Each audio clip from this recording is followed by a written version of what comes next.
When time first began, the Eternal gave life to powerful beings of light, the Drakeels. But as misfortune would have it, the power given to these creatures awoke in them only a boundless pride and an inexhaustible thirst for dominion. Shaken by this betrayal, the Eternal banished them to the deepest abyss of Dracomundus. It was there, in the depths of the earth, that they twisted into the monstrosities that we know today as dragons. Alas, possessed more than ever by hate and vanity, the Banished refused to admit themselves defeated. Through their voices, they persisted in corrupting humanity. Through their blood, they defined the land we call our home. From that moment on, mankind would live in fear. Fear that one of the Dragon Lords, the most powerful of the Banished, would one day return to the surface. With the support of his Dragonkin, Saw Ichnog succeeded in escaping from his subterranean prison. And brave souls, guided by the light, rose up and vowed to push him back. Soldiers of the Order, righteous and faithful to the Eternal, who suffered body and soul after coming into contact with draconic corruption. Rare were those who remained impervious to the depraved whispers of the dragons on the outskirts of this gaping breach. One such person was Godefroy of Clairval, Grand Knight of the Order of the Eternal.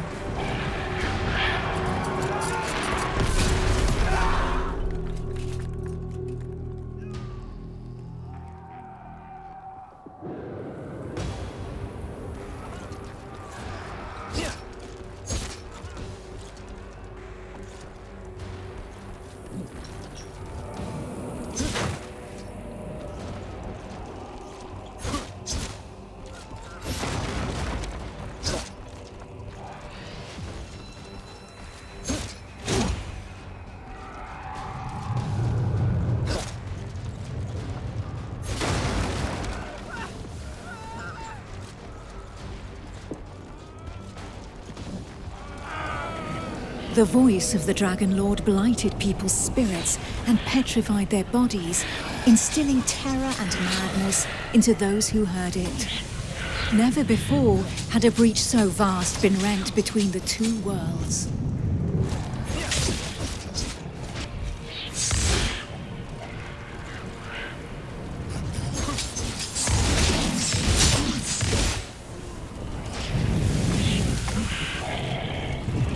It was here, at this wound between worlds, that the corruption was most potent. One by one, haunted by the whispers from below, the people succumbed to madness. Draconic blood sullied the earth and corrupted the creatures that trod upon it.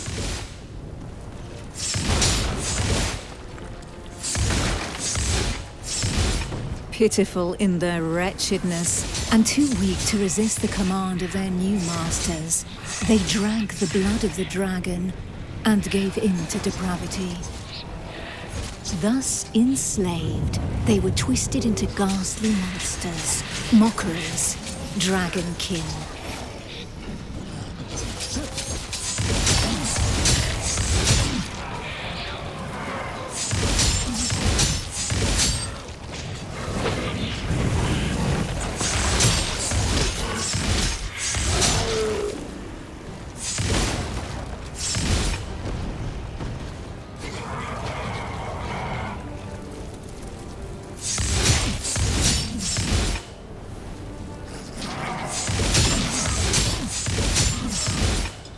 Men, women, children, animals, for as many slaves as there were devoted to their cruel masters, just as many grotesque monsters blindly obeyed any order given to them by their Dragon Lord.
Only the most righteous of souls, guided and supported by the Eternal, were able to resist the corrupting call that led the living to damnation.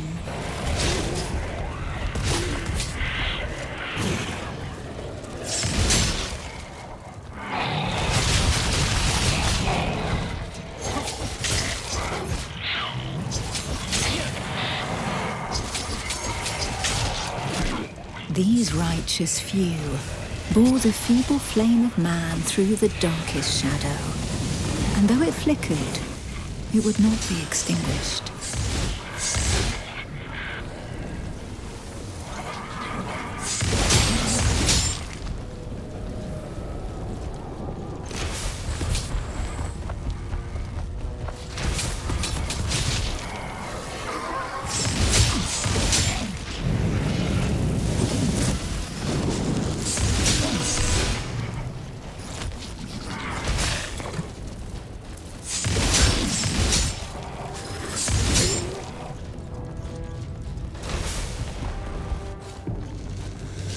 Filled with these fleeting embers of hope, a few brave souls founded an alliance to carve the first breach into draconic defenses.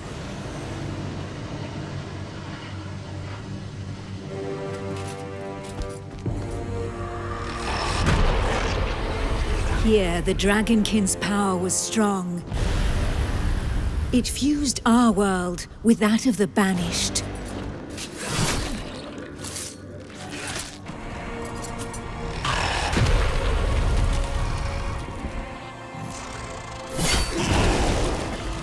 Godefroy of Clairval heroically broke through and shattered their defense barriers.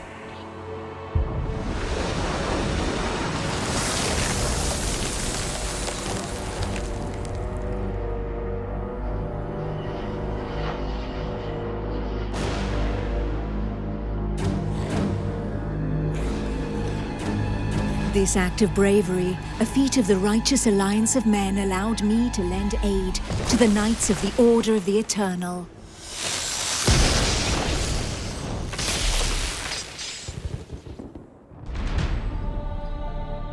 Me, Almantir, Grand Oracle of Pythodurcan, Dragon Blood, a human altered but not consumed by the draconic blood that flows through my veins.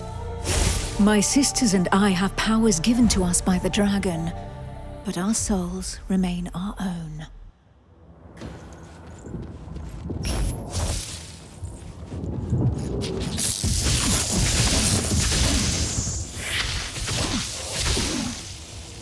Neither Dragonkin nor entirely human, and afforded extraordinary abilities by our forebears.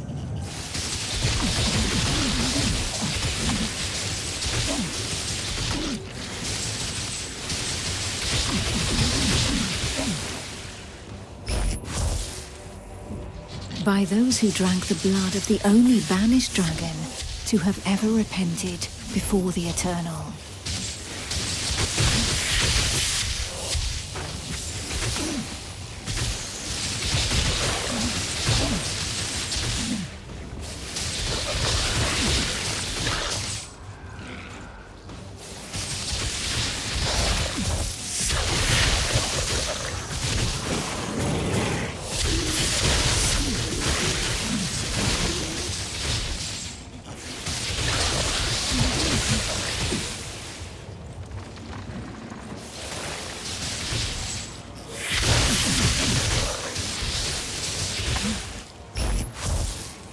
These few drops of draconic blood connected our thoughts to those of the dragons.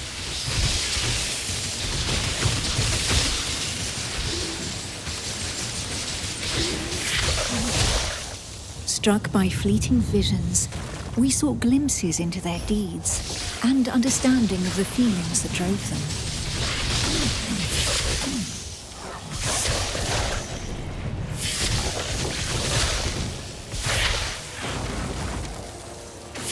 With that understanding came a vulnerability.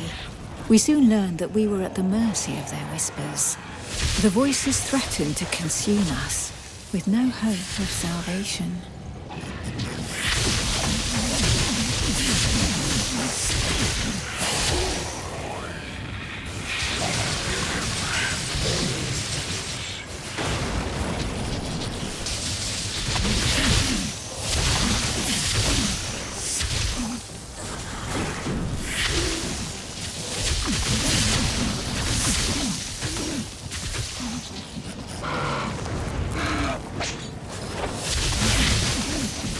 But the formidable link that connected us to the dragons had also awakened something within us. We lived strong in the certainty that the Eternal had pardoned us for the draconic corruption in our veins.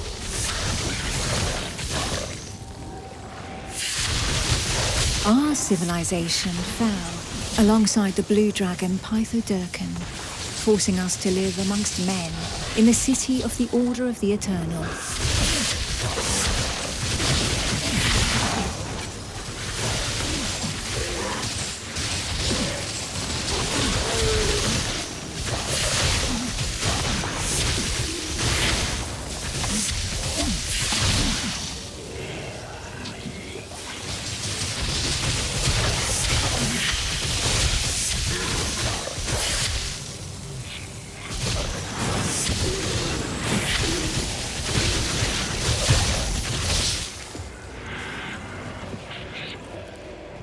Closer to the breach made by Sir Ichnog, Godefroy, fighting fire with fire, confronted the draconic hordes.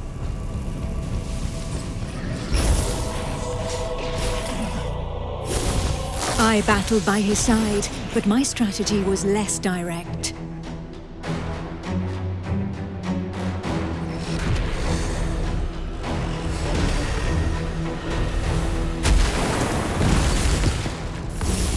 My draconic power allowed me to open up a passageway for the men of Nuragard, all of them prepared to make the ultimate sacrifice to save what remained of humanity.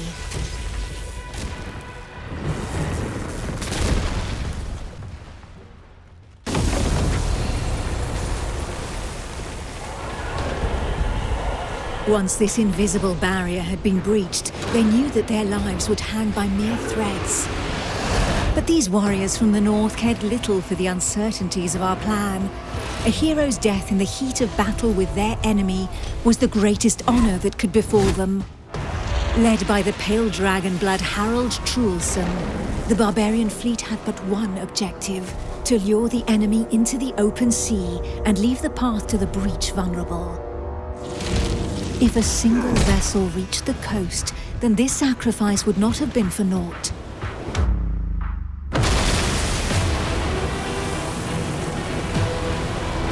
Harold Truelson reached the hostile shore and avenged those fallen from the Toriel clan.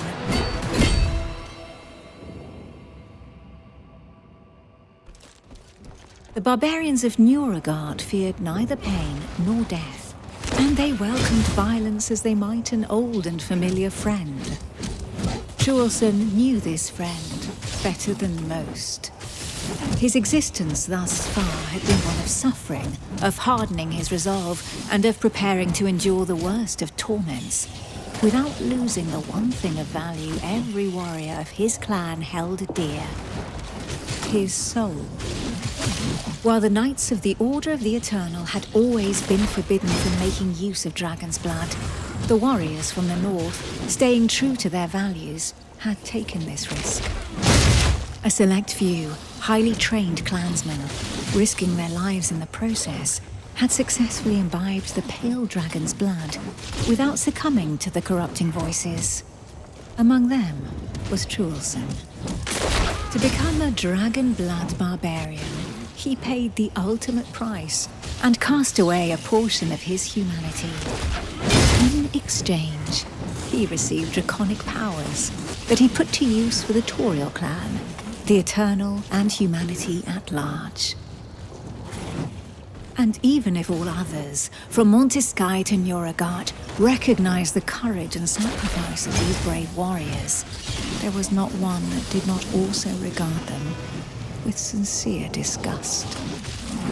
While there could be no doubt of their loyalty to Toriel, defender of the Eternal, their bodies, defiled by the dragon as they were, drove the rest of mankind to reject them. Truelson, for his part, cared little for his appearance. What did this matter after all, as long as his soul remained intact?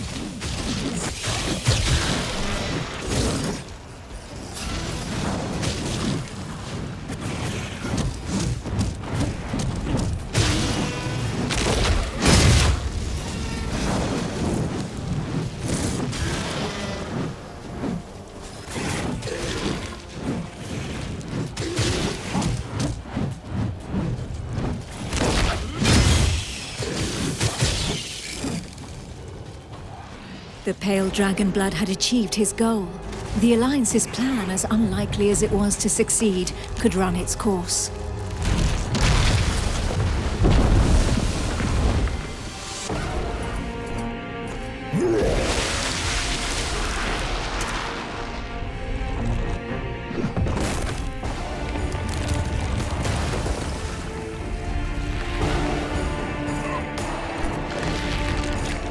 The barbarian waited for the signal that would tell him where to carve a bloody path through enemy defenses and lure the dragons far away from the breach.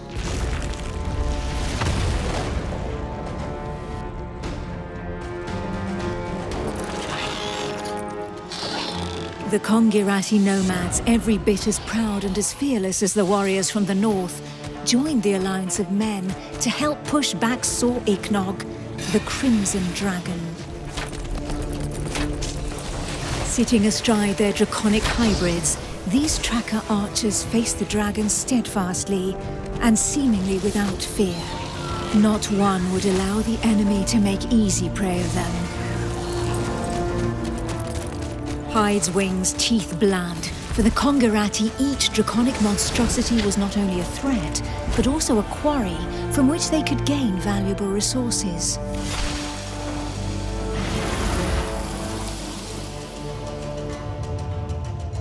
And where others had begged and prayed for divine salvation, these nomads made full use of anything the earth and providence offered them in order to survive. Their master tracker Eula, however, did not see things in such stark shades of black and white. Of all those who made up their number, she was the first to recognize the value of this eternal light. She rejected neither the ancestral traditions nor the tracking of the Dragonkin, who had made it possible for the Kongirat to excel in the arts of potions, alchemy, poisons, and draconic hybridization. How long would her people be able to continue traveling freely if the corruption were to poison the entire world? It was for this reason that she joined the Alliance of Men.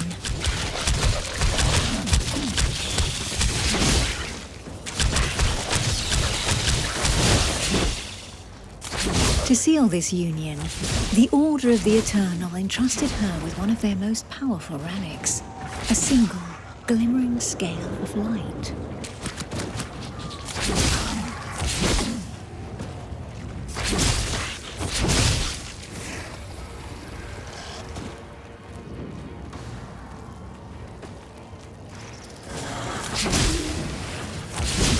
If the legends are to be believed, this scale had been pried from the hide of one of the Drakeels in the heat of battle, back when these beings of light had pushed back the banished dragon lords that ventured too close to the surface. Each champion had one, and the power of their light would be needed to push Sor Iknog back into the shadows.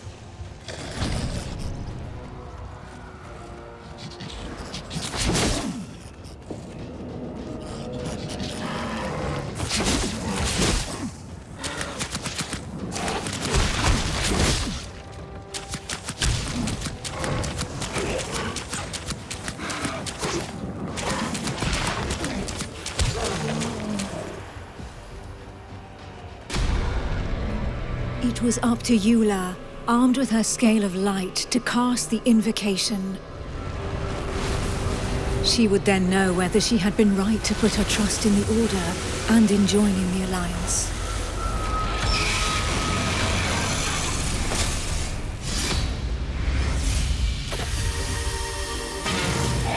The power of the light was like nothing ever seen before. We heard the Dragon Lord howl into our minds, racked with pain and rage.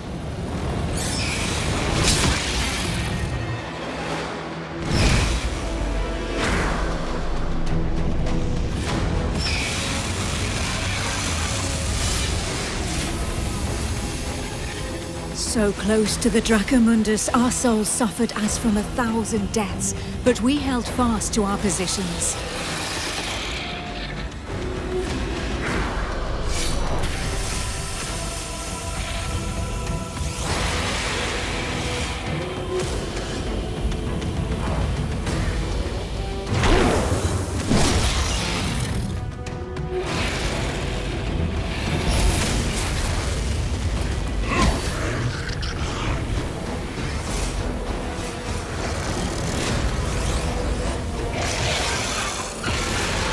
Inch by inch, the divine light pushed the corruption back into the breach. And it was thus that the Banished Lord saw Ignog disappeared once more into the shadows, where he would suffer eternal retribution.